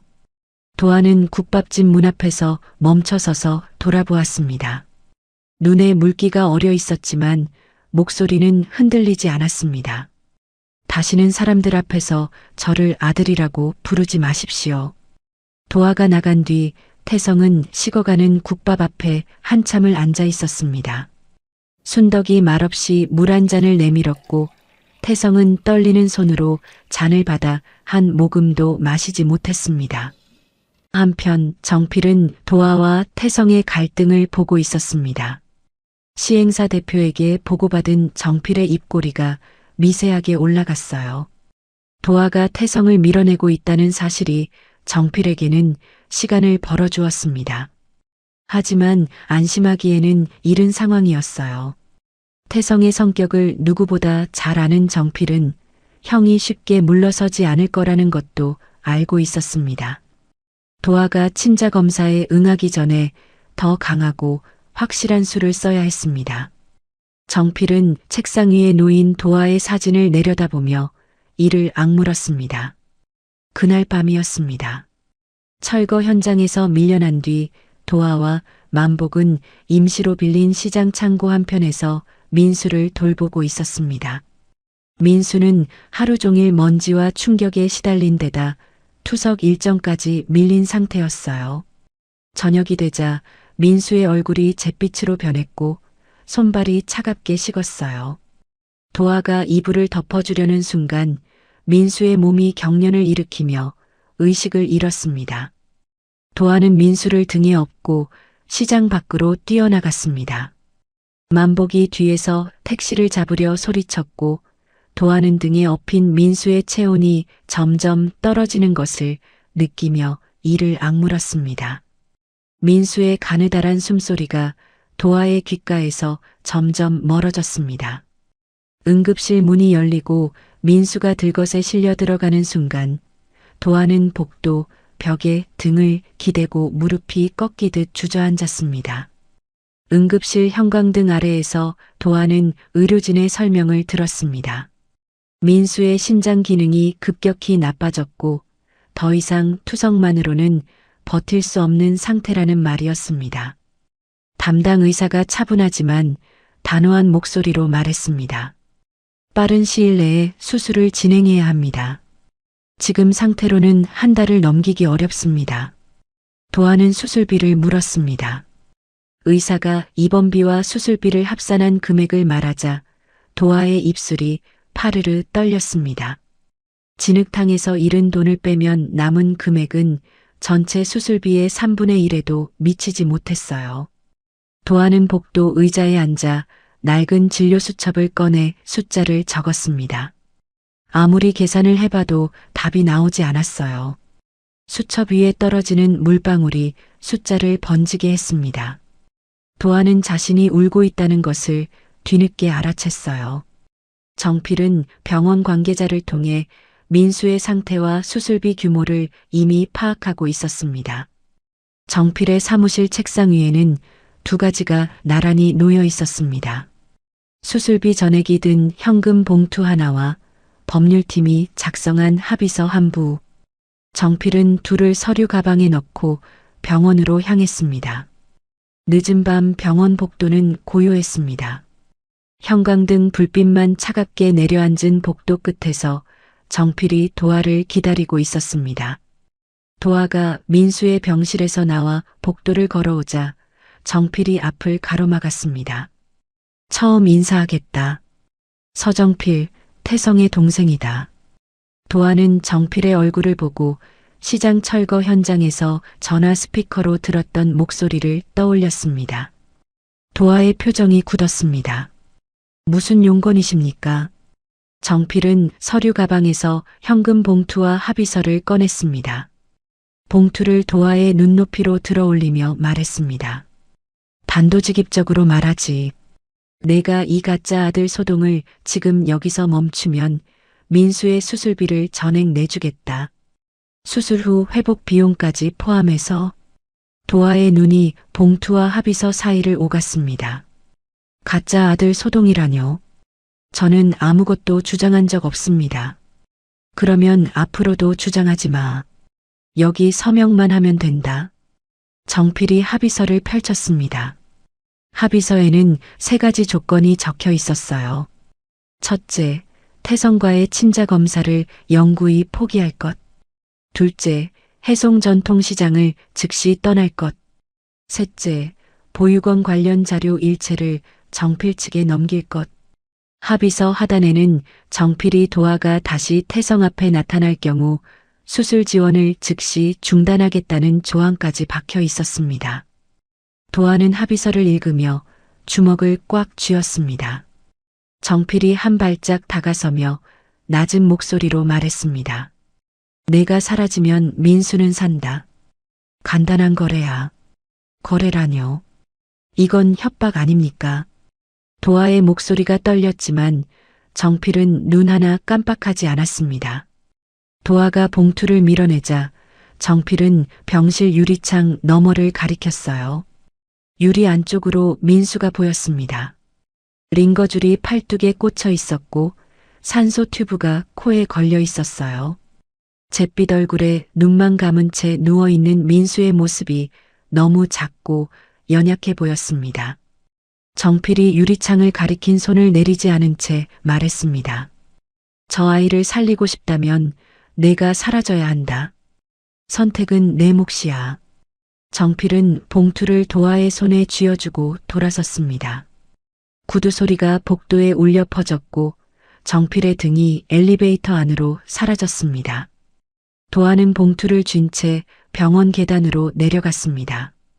인적 없는 계단참에 주저앉아 합의서를 다시 펼쳤습니다. 글자를 읽는 눈동자가 흔들렸습니다. 친자 검사를 포기하고 자신이 태성의 아들이 아니라고 발표하면 민수는 살 수 있었습니다. 자신이 사라지면 끝나는 일이었어요. 도하는 합의서 위에 이마를 대고 눈을 감았습니다. 20년 전 자신을 버렸다고 믿었던 부모, 한 번도 찾아오지 않았다고 원망했던 가족. 진실이 뭔지도 모르는 채 포기하라는 종이가 손안에 있었습니다. 계단문이 열리고 만복이 숨을 헐떡이며 뛰어들어왔습니다. 도아의 손에 든 합의서를 보자마자 빼앗으려 했지만 도아가 몸을 돌려 막았습니다. 형, 이건 내가 결정할 일이야. 아니, 넌 또 혼자 짊어지려고 하잖아. 그 사람이 준 거지? 이거 서명하면 안 돼. 도아는 만복의 눈을 바라보며 말했습니다. 만복이 형, 민수는 내가 지켜야 할 가족이야. 지금 저 위에서 죽어가고 있는 동생을 살릴 수 있는 방법이 이거밖에 없으면 나는 이걸 해야 해. 만복은 도아의 팔을 잡으며 소리쳤습니다. 그러면 너는? 내 가족은? 내가 누구 아들인지 확인할 기회를 이딴 종이 한 장에 넘기겠다고? 도아는 대답하지 못했습니다. 주머니에서 펜을 꺼내 합의서 하단의 서명란 위에 펜촉을 대었습니다. 손끝이 떨려 잉크가 종이에 점을 찍었습니다. 바로 그 순간 계단 위에서 바퀴 소리가 들렸어요. 고개를 올리자 민수가 휠체어를 타고 병실 밖으로 나와 있었습니다. 간호사가 뒤에서 말리고 있었지만 민수는 팔 힘으로 바퀴를 굴려 계단참 입구까지 와 있었어요. 링거줄이 팔에서 반쯤 빠져나온 상태였고 얼굴은 창백했지만 눈만은 또렷했습니다. 형, 서명하지 마. 민수의 목소리가 계단통에 울렸습니다. 도아가 놀라 일어섰습니다. 민수야, 왜 나온 거야? 다시 병실로 돌아가. 민수는 고개를 저었습니다. 휠체어 팔걸이를 붙잡은 손이 하얗게 질려 있었지만 눈에는 물기와 함께 결연한 빛이 서려 있었어요. 나 때문에 형이 또 가족을 잃는 선택을 하지 마. 수술 늦춰도 돼. 나는 기다릴 수 있어. 하지만 형이 누구 아들인지 알 수 있는 기회는 지금 이번뿐이야. 민수는 정필의 돈 봉투를 가리켰습니다. 저 돈 돌려줘. 형 인생을 사고 파는 돈은 받으면 안 돼. 도아의 눈에서 눈물이 흘러내렸습니다. 도아는 합의서를 양손으로 잡고 가운데를 찢었어요. 한 번, 두 번, 세 번. 종이 조각이 계단 바닥에 흩어졌습니다. 도아는 정필의 봉투를 집어들고 계단을 올라갔습니다. 복도 끝 엘리베이터 앞에 아직 서 있던 정필의 뒤에서 도아가 말했습니다. 돌려드리겠습니다. 정필이 돌아보자 도아가 봉투를 정필의 가슴 앞으로 밀었습니다. 정필은 봉투를 받지 않았고 봉투가 바닥에 떨어졌습니다. 도아는 정필의 눈을 똑바로 바라보며 말했습니다. 민수의 생명을 거래에 이용한 것까지 반드시 밝히겠습니다. 도아의 목소리는 떨리지 않았습니다. 정필의 눈이 처음으로 흔들렸습니다. 태성은 병원을 찾았습니다. 민수의 담당 의사를 만나 수술비 전액의 보증을 섰습니다. 병원 측에 자신의 이름으로 보증서를 작성하고 수술 일정을 최대한 앞당겨달라고 요청했습니다. 도윤이 서류를 처리하는 동안 태성은 민수의 병실 앞을 지나갔지만 안으로 들어가지 않았어요. 유리창 너머로 잠든 민수의 얼굴을 잠깐 바라보고 발걸음을 돌렸습니다. 도아에게는 아무런 조건도 달지 않았습니다. 친자 검사를 해달라는 말도 자신을 아버지로 인정해달라는 말도 하지 않았어요. 도윤이 수술비 보증 사실을 도아에게 전했을 때 도아는 한참 동안 말을 잇지 못했습니다. 며칠 뒤 병원 로비에 뜻밖의 손님이 나타났습니다. 국밥집 순덕이 시장 앞치마를 벗지도 않은 채 헐레벌떡 뛰어왔거든요. 도윤이 순덕을 빈 상담실로 안내하자 순덕은 숨을 고르며 말을 꺼냈습니다. 도윤 씨, 이 사람 사진 좀 다시 보여줘요. 도윤이 조사 자료에서 꺼낸 사진 한 장을 테이블 위에 놓았습니다. 정필의 옛 운전기사 사진이었습니다.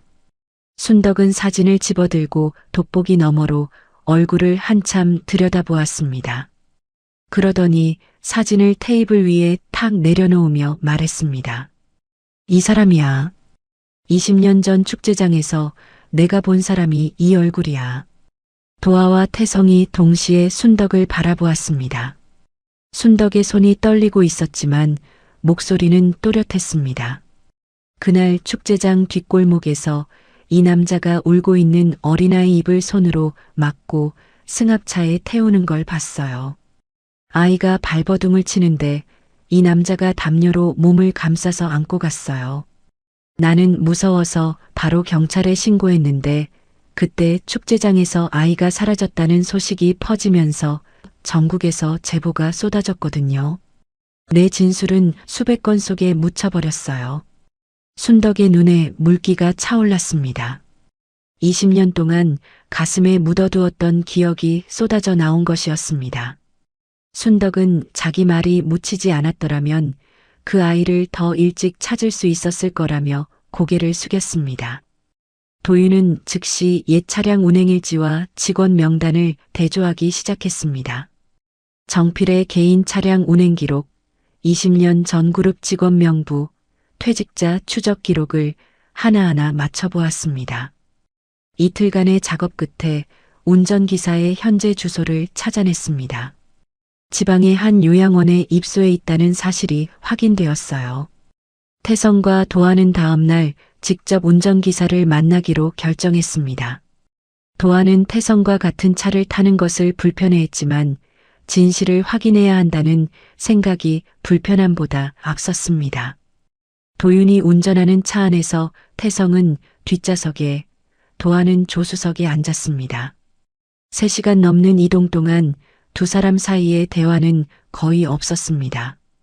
요양원에 도착했을 때 관계자가 난처한 표정으로 말했습니다. 운전기사가 전날 밤 갑자기 퇴소한 뒤 연락이 끊겼다는 것이었습니다.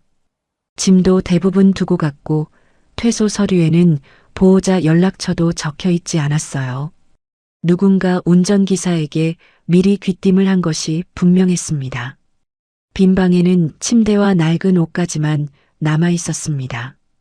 도하는 텅 빈 방을 둘러보다가 주먹을 쥐었고 태성은 창밖을 바라보며 한숨을 삼켰습니다. 그 사이 정필은 선수를 쳤습니다. 서울에서 긴급 기자회견을 열었습니다. 카메라 앞에 선 정필은 침통한 표정을 짓고 말했어요. 안타깝게도 시장 상인 일부와 한도아라는 청년이 재개발 보상금을 노리고 납치 사건을 꾸며낸 것으로 파악됩니다. 그들이 내세운 운전기사라는 인물은 돈을 요구하다 도주한 것으로 보입니다. 정필은 여기서 멈추지 않았습니다. 저는 형님의 판단력까지 걱정됩니다. 아들을 잃은 상처가 크신 분이라 누군가 아들이라고 주장하면 냉정하게 판단하기 어려우신 겁니다. 기자들의 카메라 셔터가 쏟아졌고 다음 날 뉴스에는 태성그룹 회장, 가짜 아들의 속았나라는 제목이 올라왔습니다. 태성은 기자회견 뉴스를 보고 이를 악물었지만 감정에 휘둘리지 않았습니다. 태성은 집무실 서재 깊숙한 곳에서 세상을 떠난 아내의 유품 상자를 꺼냈어요. 상자 안에는 오래된 목걸이, 바랜 편지 몇 통, 그리고 낡은 가죽 수첩 하나가 들어 있었습니다. 수첩을 펼치자 아내의 글씨가 빼곡하게 적혀 있었습니다.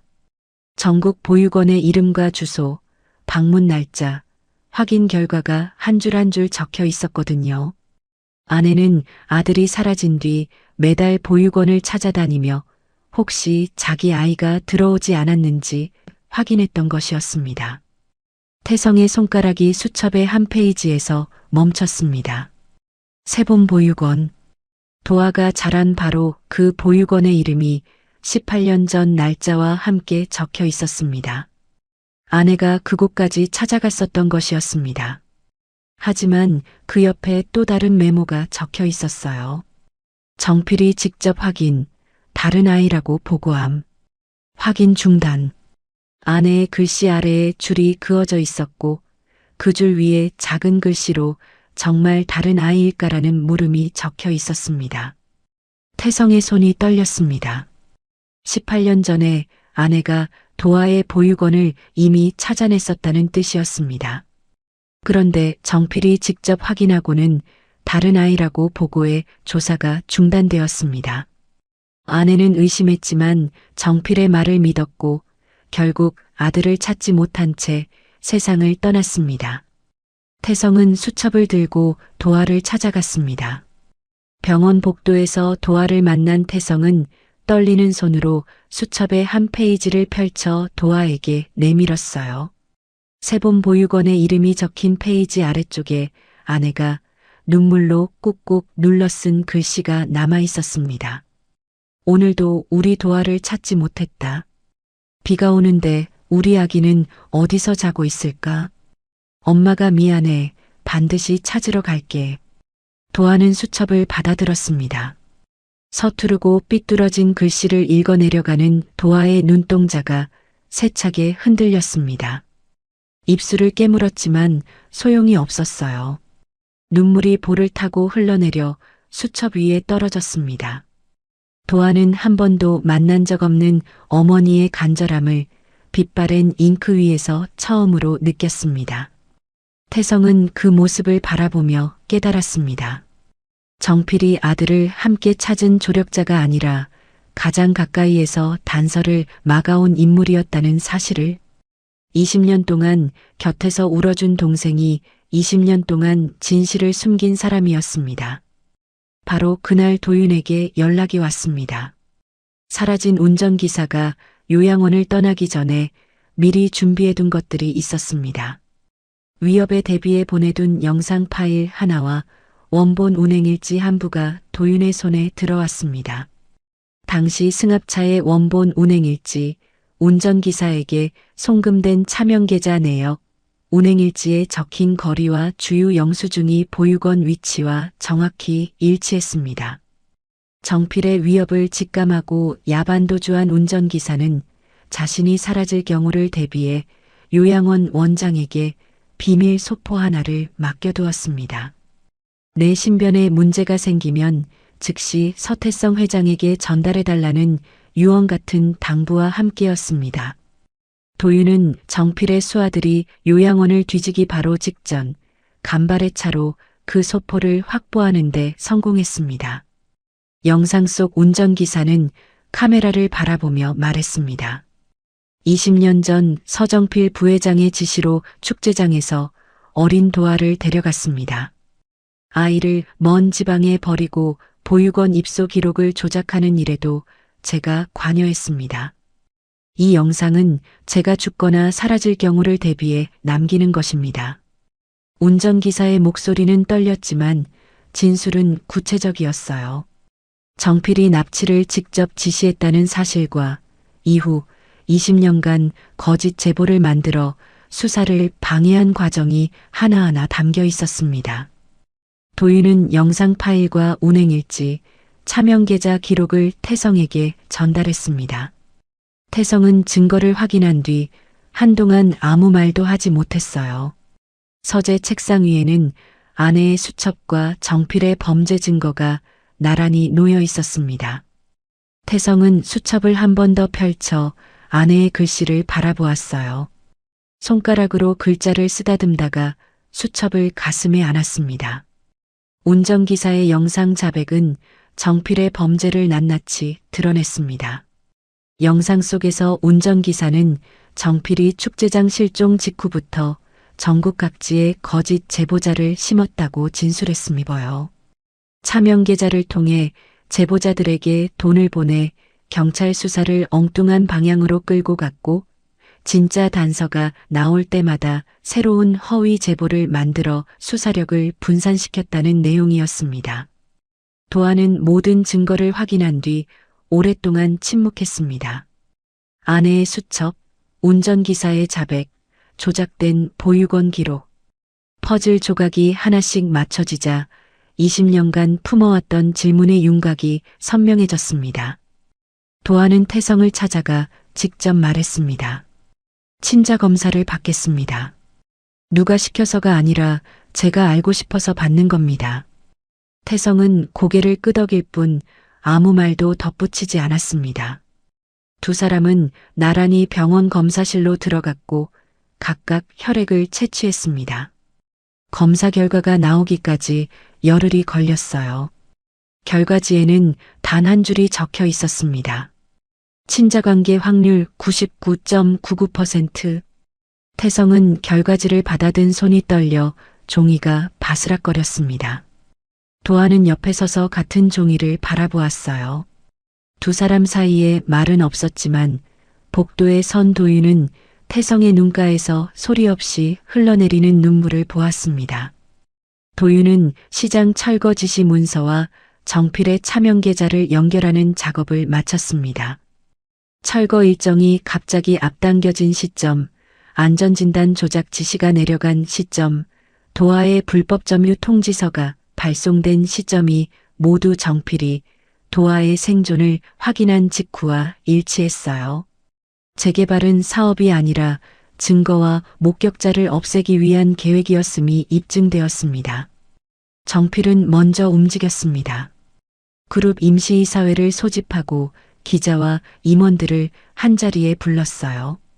정필은 단상에 서서 도하를 가리키며 말했습니다. 이 청년은 태성그룹의 재산을 노리고 나타난 사기꾼입니다. 형님의 아들 행세를 하며 경영권까지 흔들려는 자를 더 이상 방치할 수 없어 오늘 이 자리를 마련했습니다. 정필은 임원들에게 태성의 회장 해임안 표결을 시작하자고 선언했습니다. 회의장 안에 긴장이 흘렀고 기자들의 카메라가 일제히 정필과 태성 사이를 오갔습니다. 정필이 표결 개시를 알리려는 순간이었습니다. 회의장 정면 대형 화면에 영상 하나가 재생되기 시작했어요. 운전기사의 얼굴이 화면 가득 나타났고 떨리는 목소리가 회의장 스피커를 통해 울려 퍼졌습니다. 20년 전 서정필 부회장의 지시로 축제장에서 어린 도하를 데려갔습니다. 회의장이 술렁였습니다. 임원들의 얼굴이 굳었고 기자들은 카메라를 화면 쪽으로 돌렸어요. 정필은 영상을 멈추라고 소리쳤지만 아무도 움직이지 않았습니다. 도윤이 단상 옆으로 걸어 나왔습니다. 손에는 서류 묶음이 들려 있었습니다. 차명계좌 송금 내역입니다. 거짓 제보자들에게 보낸 금액과 날짜가 수사방해 시점과 정확히 일치합니다. 도윤은 서류를 하나씩 화면에 띄웠습니다. 차명계좌 기록 다음에는 위조된 보육원 입소 서류가 나왔습니다. 필체가 다른 서명, 서로 어긋나는 발견 장소, 존재하지 않는 경찰 신고 기록. 그 다음에는 세상을 떠난 아내의 수첩이 화면에 비쳤어요. 정필이 직접 확인, 다른 아이라고 보고함이라는 메모가 크게 확대되자 회의장의 탄식이 흘렀습니다. 마지막으로 한 가지가 더 공개되었습니다. 정필이 병원 복도에서 도하에게 내밀었던 합의서와 민수의 수술비를 조건으로 친자 검사를 포기하라고 협박한 녹취 기록이었습니다. 저 아이를 살리고 싶다면 내가 사라져야 한다는 정필의 목소리가 회의장에 울렸을 때 임원들 사이에서 한숨과 분노가 동시에 터져 나왔습니다. 정필은 자리에서 일어나 말했습니다. 내가 한 모든 일은 그룹과 회사를 지키기 위한 선택이었다. 형님이 아이를 잃고 무너졌을 때 이 회사를 살린 건 나야. 나 없이는 태성그룹도 없었어. 태성이 천천히 자리에서 일어섰습니다. 정필을 정면으로 바라보며 한마디 한마디에 힘을 실어 말했습니다. 5살짜리 어린아이의 인생을 빼앗은 범죄에 경영 논리를 붙이지 마라. 내가 지킨 건 회사가 아니라 내 욕심이었어. 회의장이 고요해졌습니다. 정필의 입술이 달싹였지만 더 이상 말이 나오지 않았습니다. 이사회는 즉시 표결에 들어갔고 정필의 부회장직과 모든 경영권을 박탈하고 관련 의결권을 정지시켰습니다. 회의가 끝나기 무섭게 회의장 문이 열리고 형사 2명이 들어왔습니다. 경찰은 정필에게 아동납치, 문서위조, 협박, 증거인멸, 업무방해 혐의로 체포영장을 제시했어요. 정필은 수갑이 채워지는 순간에도 태성을 바라보았지만 태성은 고개를 돌렸습니다. 며칠 뒤 태성은 기자회견을 열었습니다. 정필이 조작한 긴급 붕괴 위험 판정을 무효화한다고 발표했어요. 다만 시장 건물이 오래되어 화재와 안전에 취약한 것은 사실이라며 기존의 철거 후 쇼핑몰 계획은 백지화하고 상인들이 영업을 계속하면서 단계적으로 안전 보강과 시설 현대화를 진행하는 상생형 리모델링으로 전환하겠다고 밝혔습니다. 상인들을 쫓아내는 재개발이 아니라 상인들과 함께 시장을 살리는 방식이었어요. 상인들이 회견장 뒤에서 박수를 쳤고 순덕은 앞치마로 눈물을 닦았습니다. 도하는 태성을 따로 만나 말했습니다. 아버지였다는 사실은 알겠습니다. 하지만 지금 당장 아버지라고 부를 수는 없습니다. 태성은 고개를 끄덕였습니다. 그래, 당연하지. 천천히 하면 된다. 태성은 저택으로 돌아갔습니다. 하지만 그 뒤로 장터에 계속 나타났습니다. 첫날 태성은 양복 차림으로 좌판에 섰다가 생선 상자를 들어 올리려다 미끄러져 바닥에 떨어뜨렸어요. 고등어 3마리가 진흙 위로 굴러갔고 만복이 허겁지겁 달려가 주었습니다. 도하는 한숨을 쉬며 고개를 저었지만 입꼬리가 살짝 올라갔습니다. 다음 장날에는 태성이 고무장화를 신고 나타났습니다. 양복 바지를 장화 안에 쑤셔 넣은 모습이 어울리지 않았지만 본인은 진지한 표정이었어요. 비가 오는 날에는 좌판 천막이 찢어진 곳을 서툴게 기워 붙였습니다. 테이프를 겹겹이 붙이는 모습이 도하가 장화를 수선하던 방식과 똑같았습니다. 민수의 수술 날에는 병원에 왔지만 병실 안으로 들어가지 않았습니다. 복도 끝 의자에 앉아 수술이 끝날 때까지 기다렸고 수술 성공 소식을 듣고 나서야 조용히 자리를 떴습니다. 민수의 수술이 성공한 뒤 도하는 만복과 함께 복구된 시장에서 다시 생선 좌판을 열었습니다. 그날 태성은 고무 앞치마를 두르고 좌판 옆에 섰습니다. 만복이 건네준 고무 장갑을 끼고 서툰 손으로 생선 봉지를 포장했습니다. 봉지 입구를 잡는 방향이 반대였고 거스름돈을 세는 손이 느렸지만 태성의 표정은 그 어느 이사회 회의 때보다 진지했습니다. 태성이 포장한 봉지를 들고 옆에 서 있던 아저씨에게 건네려 하자 도하가 다가와 봉지를 받아 방향을 바로잡았습니다. 그리고 태성의 손을 잡아 반대편에 서 있던 할머니 쪽으로 돌려주며 말했습니다. 아버지, 그 봉지는 저 할머니 겁니다. 아버지. 태성의 손이 멈췄습니다. 고무 장갑을 낀 손가락 사이로 봉지가 미끄러질 뻔했습니다. 도하는 이미 돌아서서 다음 손님의 생선을 포장하고 있었고 만복은 모른 척 장구를 고르고 있었습니다. 태성은 봉지를 할머니에게 건넨 뒤 좌판 뒤쪽으로 돌아섰습니다. 생선 상자 사이에 몸을 숨기고 고무장갑을 낀 채 소리 없이 눈물을 닦았어요. 고무장갑에 묻은 생선 비늘이 눈물과 함께 볼 위에서 반짝였습니다. 시장 골목에는 도하의 품바 타령이 다시 울려 퍼지고 있었습니다. 금이 갔던 장구 대신 새 장구가 도하의 팔에 안겨 있었고 장구채가 가죽면을 칠 때마다 손님들이 모여들었습니다. 순덕의 국밥집에서는 김이 모락모락 피어올랐고 만복은 갈치를 포장하며 콧노래를 불렀습니다. 태성은 눈물을 닦고 다시 좌판 앞으로 돌아왔습니다. 서툰 손으로 다음 봉지를 집어들었어요. 해송전통시장의 오후 햇살이 낡은 슬레이트 지붕 사이로 비스듬히 내려앉았고 아버지와 아들은 생선 비린내 속에서 처음으로 나란히 서 있었습니다. 20년이라는 세월 동안 아들을 찾아 헤맸던 아버지와 버림받았다고 믿으며 홀로 살아온 아들이 장터에서 다시 만났습니다.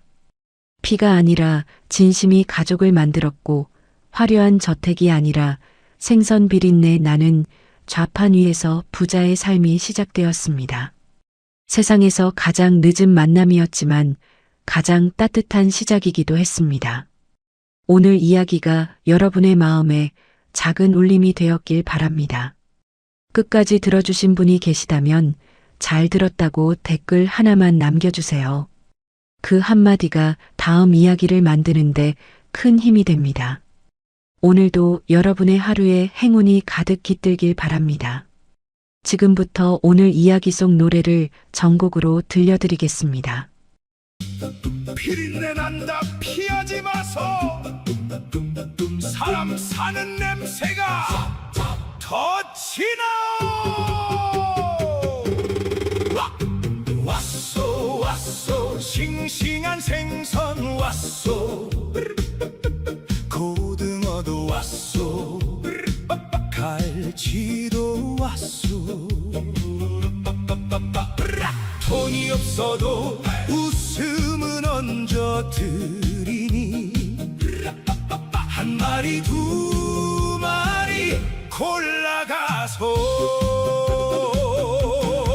얼씨구 좋다 장이 선다.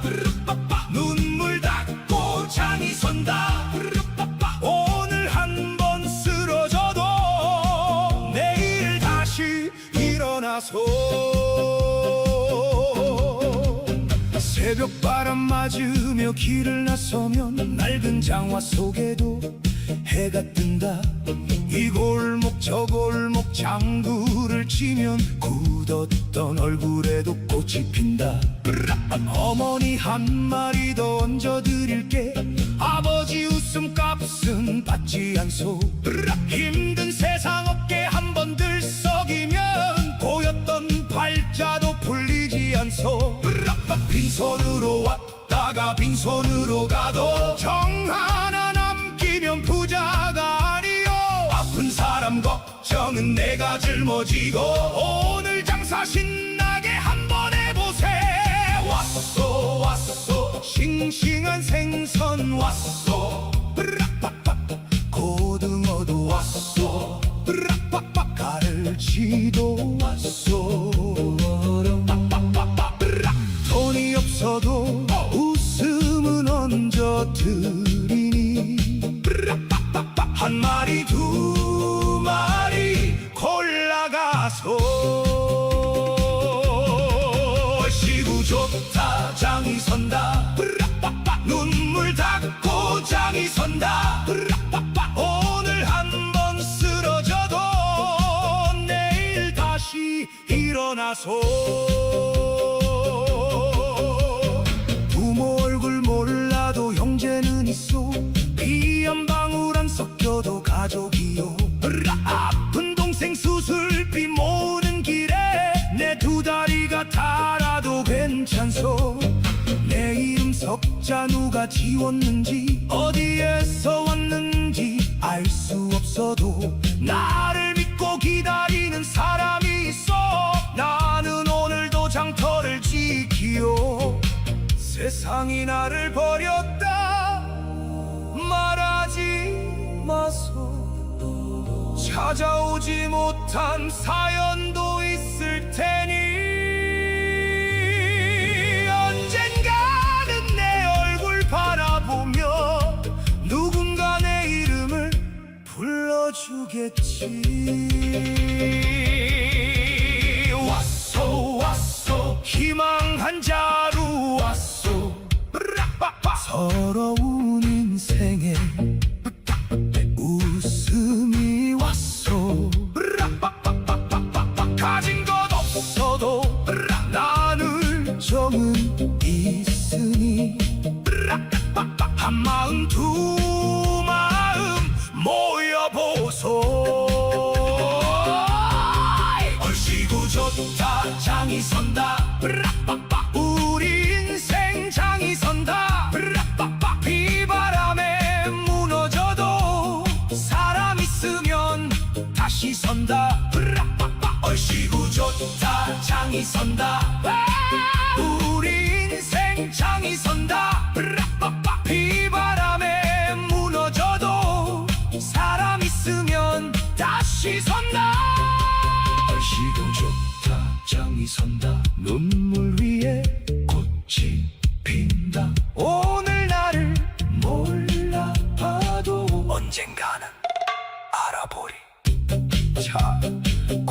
한 마리 사시면 웃음 한 번은